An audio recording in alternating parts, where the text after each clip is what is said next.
Hello बच्चा party. मैं अभिषेक SP sir स्वागत करता हूं आपके अपने चैनल में जिसका नाम है बायोलॉजी प्लेलिस्ट।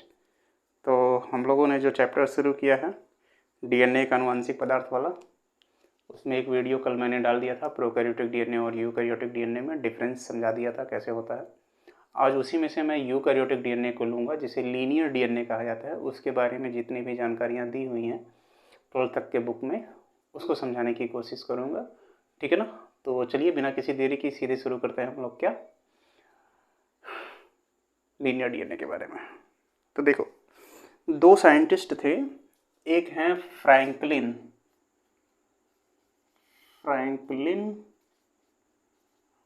और दूसरे हैं विल्किंस। इन्होंने 1951 से 1953 के बीच एक एक्सपेरिमेंट किया। दिख रहा है ना? अरे यार, चलो ठीक है, मैं इसको थोड़ा सा आगे लिख दे रहा हूँ। ठीक है ना। एक है फ्रैंकलिन, दिख रहा है अब? हाँ, फ्रैंकलिन और दूसरे हैं विल्किंस। तो दो साइंटिस्ट हैं, एक है फ्रैंकलिन, दूसरे हैं विल्किंस। उन्होंने 1951 से 1953 में एक एक्सपेरिमेंट किया जिसमें उन्होंने क्या किया, डीएनए के क्रिस्टल लिए। क्या लिया? डीएनए का क्रिस्टल, जिसमें उन्होंने एक्सरे विवर्तन की क्रिया कराई। विवर्तन मतलब डिफ्रैक्शन, उसके अंदर डाल रहे हैं तो उसकी एक परछाई पीछे बनी, जिसके आधार पर उन्होंने कहा कि डीएनए डबल हेलिक्स संरचना है। मतलब डीएनए दो धागों से मिलकर बना होता है, जिसके कारण हम डीएनए को क्या कहते हैं, डीएस डीएनए या डबल स्ट्रैंड डीएनए। तो फ्रैंकलिन और विल्किंस ने एक्सरे डीएनए के क्रिस्टल लिए, जिसे एक्सरे डिफ्रैक्शन या विवर्तन की क्रिया के द्वारा यह बताया कि डीएनए दो धागों से मिलकर बना होता है, जिसे डीएस डीएनए या डबल स्ट्रैंड डीएनए कहते हैं। कब? 1951 से 1953 के बीच। पर वो डीएनए की संरचना को फिजिकली पूरी तरीके से बना नहीं पाए। इनके प्रयोगों के पश्चात दो साइंटिस्ट आए। एक आए जेबी वॉटसन और दूसरे आए फ्रांसिस क्रिक, जिन्होंने 1953 में डीएनए की 3D स्ट्रक्चर बनाया और क्या किया, अपना डबल हेलिक्स मॉडल प्रस्तुत किया, जिसे द्विकुंडलीय संरचना कहा। संरचना या इसी को क्या कह रहे हो, डबल हेलिक्स। हेलिक्स मतलब कुंडली स्ट्रक्चर। तो सबसे पहले अगर पूछेगा डीएनए के क्रिस्टल को लेकर इस पे एक्सरे डिफ्रैक्शन या विवर्तन की क्रिया के द्वारा डीएनए की संरचना के बारे में किसने बताया था, तो फ्रैंकलिन और विल्किंस ने 1951 से 1953 के बीच में। जिसके पश्चात इनके प्रयोगों के आधार पर जेबी वॉटसन तथा फ्रांसिस क्रिक ने 1953 में डीएनए की भौतिक संरचना, मतलब डीएनए कैसा होता है, दिखता कैसा है, उसके 3D स्ट्रक्चर को बताया, जिसे उन्होंने नाम दिया था क्या, द्विकुंडलीय संरचना या डबल हेलिक्स स्ट्रक्चर। तो करंट टाइम में जो हम लोग अभी पढ़ने वाले हैं वो हम लोग पढ़ेंगे जेबी वॉटसन का डबल हेलिक्स स्ट्रक्चर। ठीक है ना। तो इसके लिए मैं इसको इरेज कर रहा हूँ। ठीक, चलो। अब ये यूकैरियोटिक सेल में था तो लंबाई में था, इसलिए इसको हम लीनियर डीएनए भी कहते हैं। ठीक है ना। तो मैं यहाँ हेडिंग डाल ले रहा हूँ, ठीक दिख रहा, डीएस डीएनए, ठीक, या लीनियर डीएनए या double helix DNA. Double helix DNA या इसी को हिंदी में हम लोग क्या कह रहे हैं, द्विकुंडलीय डीएनए। द्विकुंडलीय डीएनए। ठीक, इसको बनाने का एक सिंपल सा तरीका है। दो पेन लीजिए, फिलहाल तो मेरे पास मार्कर है, मैं साइड में थोड़ा सा, चलो यहीं बना ले रहा हूँ, ठीक, बीच में। इसको ऐसे कीजिए और हमारा डीएनए बनकर तैयार। ठीक, इन दोनों को आपस में मिला दो, इसको आपस में मिला दो और इसको आपस में।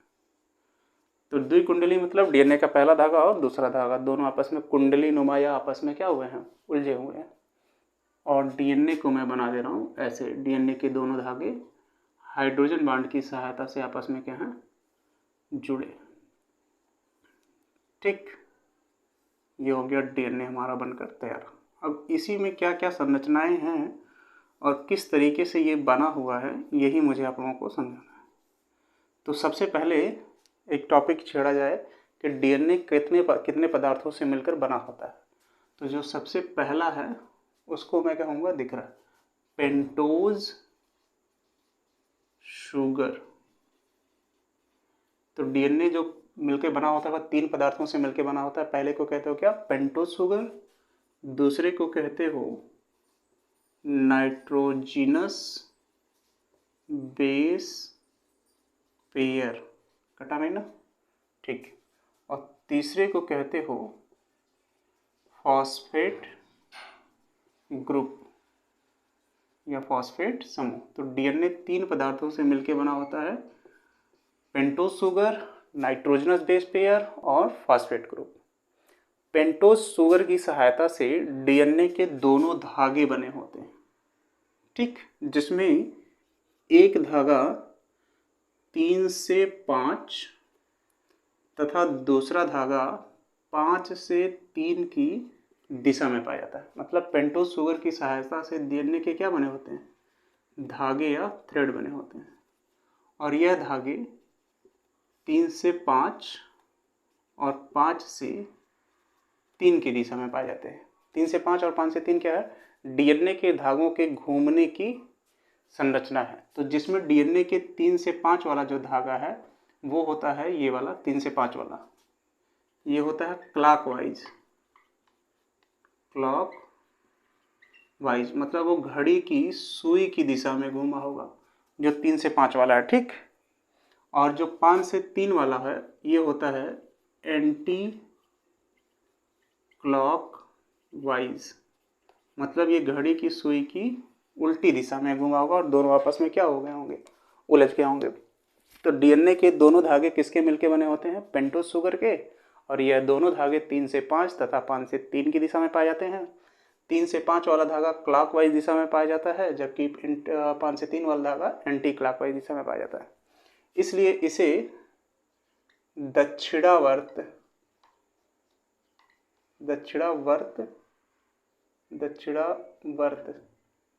डीएनए या राइट हैंडेड डीएनए भी कहते हैं, जबकि एंटी क्लॉकवाइज डीएनए को वामावर्त या लेफ्ट हैंडेड डीएनए भी कहते हैं। ठीक, इतना नाम हो गया। अब आ जाओ, डीएनए के जो दोनों धागे हैं 3 से 5 वाले और 5 से 3 वाले, ये दोनों एक दूसरे से जुड़े होते हैं हाइड्रोजन बांड की सहायता से। तो अगर पूछेगा डीएनए के दोनों धागे किसकी सहायता से आपस में जुड़े होते हैं, तो उसे क्या कहेंगे, हाइड्रोजन बांड कहेंगे। और डीएनए को 2 बराबर भागों में बांटने वाली रेखा को मेन एक्सिस या सेंट्रल एक्सिस कहते हैं, जिसे हिंदी में मुख्य अक्ष कहा जाता है। ठीक, तो डीएनए को 2 बराबर भागों में बांटने वाली रेखा को सेंट्रल एक्सिस या मेन एक्सिस या मुख्य अक्ष कहते हैं। और डीएनए की चौड़ाई 20 एंगस्ट्रॉम होती है, जबकि मेन एक्सिस या सेंट्रल एक्सिस से डीएनए की चौड़ाई 10 एंगस्ट्रॉम होती है। ठीक, दूसरी चीज, जब भी डीएनए के दोनों धागे 3 से 5 या 5 से 3 वाला एक दूसरे में ओवरलैप होंगे या कुंडलीनुमा संरचना में जुड़ेंगे, तो इसमें मेजर और माइनर ग्रूव बनेगा, मतलब एंगल बनेंगे, कोण। तो जहां पर कम होगा उसे कहेंगे माइनर ग्रूव। ठीक, माइनर ग्रूव, कम होगा, गड्ढा, ग्रूव मतलब गड्ढा, और जहाँ पर अधिक होगा उसे कहेंगे मेजर ग्रूव, मतलब मेजर मतलब अधिक, माइनर मतलब कम। जो कम वाला है वो होगा 0.6 नैनोमीटर का, और जो अधिक वाला होगा वो 1.2 नैनोमीटर का होता है। तो डीएनए में दो प्रकार के ग्रूव बनते हैं, एक मेजर दूसरा माइनर। जो मेजर ग्रूव होता है वो बनता है 1.2 नैनोमीटर का, जबकि जो माइनर ग्रूव होता है वो होता है 0.6 नैनोमीटर का। ठीक है ना, बाहर जो शोर हो रहा है तो उस पर थोड़ा ध्यान कम दीजिएगा। इतनी चीज़ें हो गई। अब कह रहा है कि डीएनए में दो हाइड्रोजन बांड के बीच की दूरी अगर ले ली जाए, चाहे जहाँ पर पूरे डीएनए में, मान लो मैं यहाँ लिख दे रहा हूँ, तो उसके बीच की जो दूरी होती है वो होती है 3.4 एंगस्ट्रॉम। जबकि अगर मैं 1 2 3 4 5 6 7 8 इतने को एक डीएनए मान लूँ, ठीक, इतने को, तो इसकी लंबाई होती है 34 एंगस्ट्रॉम, जिसे डीएनए का एक खंड या डीएनए फ्रेगमेंट कहते हैं। इतनी हो गई संरचना किसके, डीएनए के बारे में। ठीक, दूसरा, अब आ जाओ किस पे, नाइट्रोजनस बेस पेयर पे। तो जो नाइट्रोजनस बेस पेयर है, दूसरा टॉपिक मैं यहाँ लिख रहा हूँ, ठीक है ना, दिख रहा होगा, ठीक। दूसरा जो है नाइट्रोजनस बेस पेयर या नाइट्रोजनस समक्षार, इसको भी लिखा है बुक में, ठीक ना, हिंदी में। ये दो प्रकार का होता है, एक को कहते हो प्यूरीन बेस, एक को कहते हो पिरीमिडीन। जो हम बोल रहे हैं यही हिंदी में भी लिखा है बुक में, प्यूरीन बेस, और दूसरे को कहोगे पिरीमिडीन बेस। ठीक, डीएनए में जो प्यूरीन बेस होता है ये पुनः दो प्रकार का होता है, एक को कहते हैं गुआनिन और एक को कहते हैं एडिनिन। क्या कहेंगे इसे, एडिनिन, जिसको रिप्रेजेंट करेंगे कैपिटल ए से, और इसको कहोगे गुआनिन, जिसको रिप्रेजेंट करेंगे कैपिटल जी से। जबकि पिरिमिडीन बेस जो होता है डीएनए में, ये भी कितने प्रकार का है, दो प्रकार का। एक को कहेंगे साइटोसिन,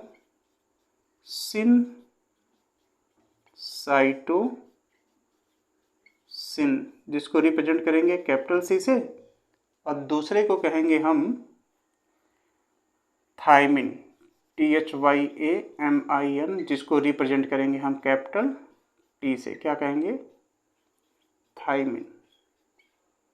और यह जो नाइट्रोजनस बेस पेयर हैं चारों, यह दोनों चारों, चारगाफ एक साइंटिस्ट हैं, क्या नाम है उनका, चारगाफ,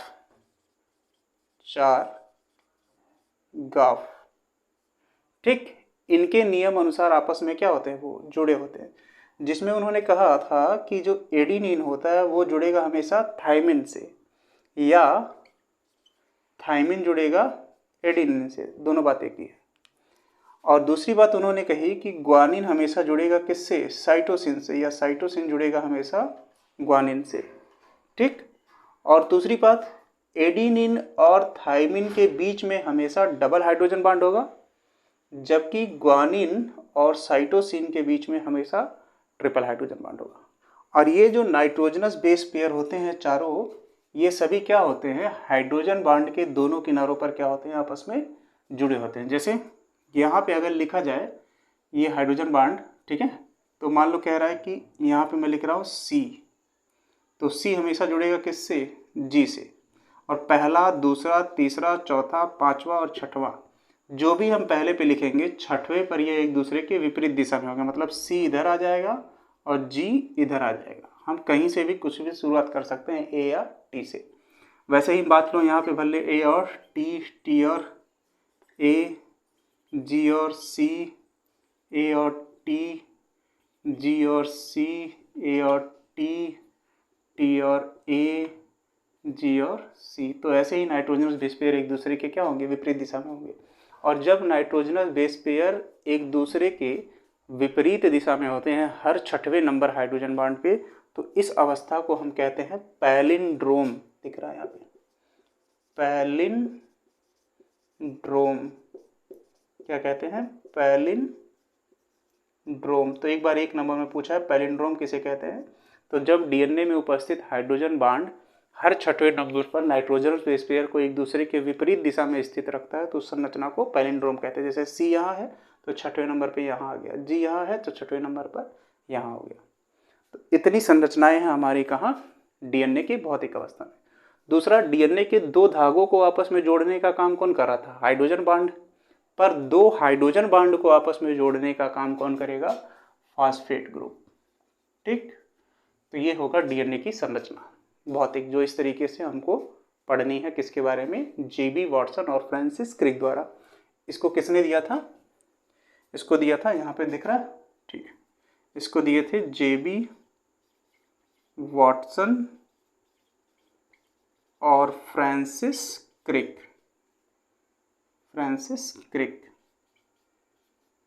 ठीक, इन दोनों ने दिया था।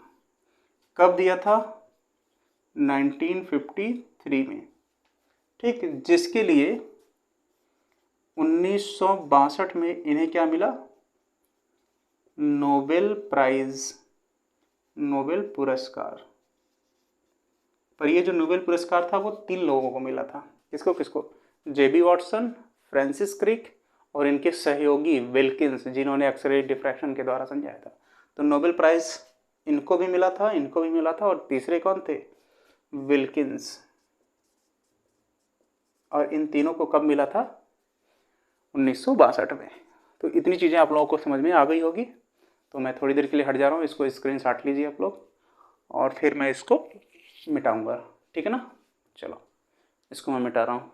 अब मैं थोड़ा सा आपको समझाऊंगा डीएनए की रासायनिक संरचना, सिर्फ बनाना, लेकिन बाकी जो स्ट्रक्चर आएगा कि इसमें ग्वानिन की रासायनिक संरचना क्या है या एडिनिन की रासायनिक संरचना क्या है, इन सबको मैं अलग वीडियो में लेके आऊँगा, क्योंकि वीडियो लंबा हो जाएगा तो देखने में भी आपको दिक्कत होगी, और जब वीडियो छोड़ के जाएंगे तो अगला वीडियो समझ में भी नहीं आएगा। तो वैसे ही छोटे छोटे 25 मिनट, आधे घंटे, 22 मिनट के वीडियो होंगे, जो अच्छे से आपको टॉपिक वाइज क्या होंगे, धीरे धीरे समझ में आएंगे। लेकिन इसके बाद जैसे ही ख़त्म होगा ये सब चीज़ें, तो जब लिखने की प्रैक्टिस कराएंगे तो वो वीडियोज़ आपकी लंबी होंगी, ठीक है ना, जिसमें मैं खुद लिखूँगा बैठ के कॉपी पे और वीडियो को बनाऊँगा। तो उसमें देखिएगा क्वेश्चन कैसे है और आंसर कैसे लिखा जाएगा फिगर के साथ। तो अगर पूछे chemical structure of DNA, chemical structure of DNA, या इसी को कहोगे डीएनए की रासायनिक संरचना, रासायनिक संरचना, डीएनए की रासायनिक संरचना। तो मैं इसको बना रहा हूँ, तो आराम से बस देखते जाइए और कैसे बन रहा है इसको सीखते जाइए। तो पेंटोज शुगर से डीएनए के क्या बने थे, धागे। तो 5 बॉन्ड इसमें बनाए, 1 2 3 4 5, सेम 5 इधर भी। ठीक है, ऐसे आप चाहे जितना बना सकते हैं, ज़रूरी नहीं है कि जितना मैं बना रहा हूँ उतना ही आप भी बनाइए। कट तो नहीं रहा, नहीं, ठीक है। सबसे बड़ी चिंता तो यही हो गई है, क्योंकि आज मैंने मार्किंग नहीं की है। ये 3 से 5 था, सीधा ऐसे रहेगा, तो इसका उल्टा यहाँ पे चालू कर देंगे हम लोग बनाना। ठीक, देख लीजिए कैसे बनेगा, एग्ज़ाम में आता भी है बनाने को। अब इसको हम लोग आगे बढ़ाएंगे और फिर से 5 पार्ट में डिवाइड करेंगे, और उसको आगे बढ़ाएंगे तो 6 पार्ट में डिवाइड करेंगे। 3 5 ये हो जाएगा और ये हो जाए 6।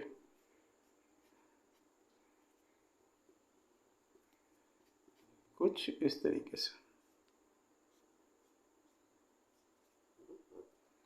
ठीक। सेम चीज़ इधर भी करेंगे।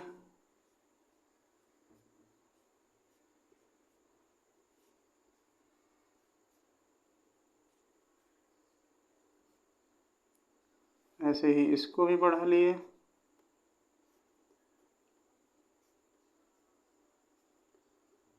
ठीक।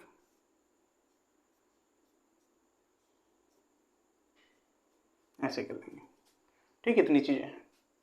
अब कह रहा है कि इसको इससे जोड़ेंगे तो ये हाइड्रोजन बॉन्ड है, इसको इससे जोड़ेंगे तो ये भी हाइड्रोजन बॉन्ड है, वैसे ही इसको इससे जोड़ेंगे तो ये भी हाइड्रोजन बॉन्ड है।